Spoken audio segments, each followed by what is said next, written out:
السلام علیکم ورحمۃ اللہ۔ عزیز طلبہ و طالبات، گزشتہ سبق میں ہم نے علامہ اقبال کی نظم بزم انجم کے پہلے 7 اشعار کی تشریح پڑھی تھی۔ آج ہم شعر نمبر 8 سے آگے اس کی تشریح پڑھ رہے ہیں۔ تو شعر نمبر 8 ہے: آئین قسمتوں کے یہ تم کو جانتے ہیں، شاید سنے صدائیں اہل زمیں تمہاری۔ اس کی تشریح ہے: اقبال فرماتے ہیں کہ اے آسمان کے تارو، زمین پر رہنے والے تمہیں اپنی قسمت کے آئینے سمجھتے ہیں، کیونکہ انسان اپنی قسمت کو تاروں کی گردش سے منسوب کرتے ہیں، لہٰذا یہ لوگ تمہاری صدا سن کر شاید عمل کر لیں۔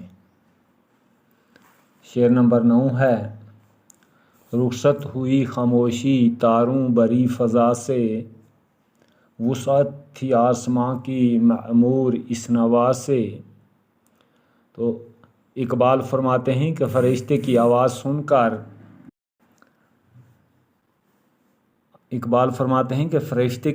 سن کر تاروں بری فضا سے خاموشی ختم ہو گئی اور پوری آسمان کی وسعت میں یہ آواز پھیل گئی۔ شعر نمبر 10 ہے: حسن ازل ہے پیدا تاروں کی دل بری میں، جس طرح عکس گل ہو شبنم کی آرسی میں۔ اقبال فرماتے ہیں کہ تاروں کی خوبصورتی میں قدرت کا سارا حسن اس طرح منعکس ہوتا ہے جس طرح پھول کی خوبصورتی شبنم کے آئینے میں منعکس ہوتی ہے۔ شعر نمبر 11 ہے: آئین نو سے ڈرنا طرز کہن پہ اڑنا، منزل یہی کٹن ہے قوموں کی زندگی میں۔ تو تاروں نے جواب دیا کہ قوموں کی زندگی میں سب سے مشکل اور دشوار بات یہی ہے کہ وہ نیک قوانین یعنی تبدیلیوں سے ڈرتے ہیں اور پرانی روایتوں اور رسم و رواج پر اڑے رہتے ہیں۔ شعر نمبر 12 ہے: یہ کاروان ہستی ہے تیز گام ایسا، قومیں کچل گئی ہیں اس کی روا روی میں۔ تو تاروں نے کہا کہ زندگی کا قافلہ اتنا تیز رفتار ہے کہ اس کے تیز بہاؤ میں کئی قومیں روندی اور کچلی گئی ہیں، گویا جو قومیں مست رہیں اور وقت کی نبض کو نہیں پہچانا وہ مٹ کر رہ گئیں۔ تو اسی پر ایک شاعر نے لکھا ہے کہ وقت دیتا ہے قیادت بس اسی کے ہاتھ میں، تیز ہو رفتار جس کی وقت کی رفتار سے۔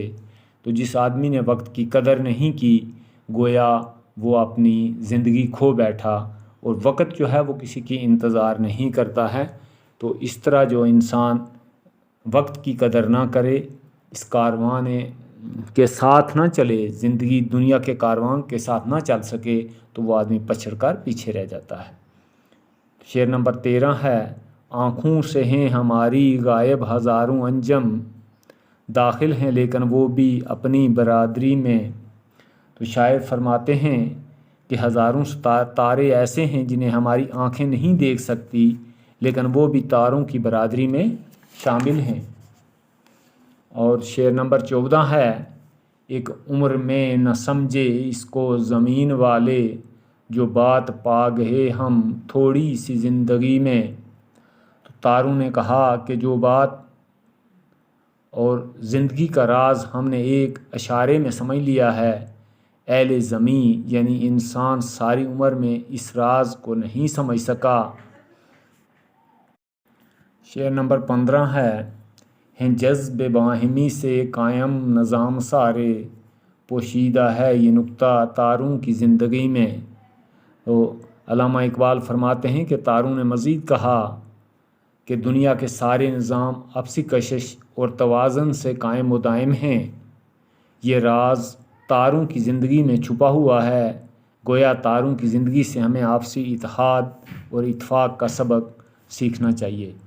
تو اس نظم میں علامہ اقبال نے انسانیت کو اتفاق اور بھائی چارے کا سبق دیا ہے کہ جس طرح ستارے آپس میں اخلاق، محبت اور بھائی چارے سے ہیں اور پورا نظام جو ہے ان کا قائم ہے، اسی طرح جب اس زمین پر انسان بھی اتفاق اور اتحاد اور باہمی رواداری سے رہے گا تو انسانیت جو ہے دنیا میں قائم رہے گی اور انسان کامیاب رہے گا۔ تو اس میں ایک بہت بڑا سبق جو ہے اور سب سے زیادہ جس سبق پر زور دیا گیا ہے وہ باہمی اتفاق اور رواداری ہے۔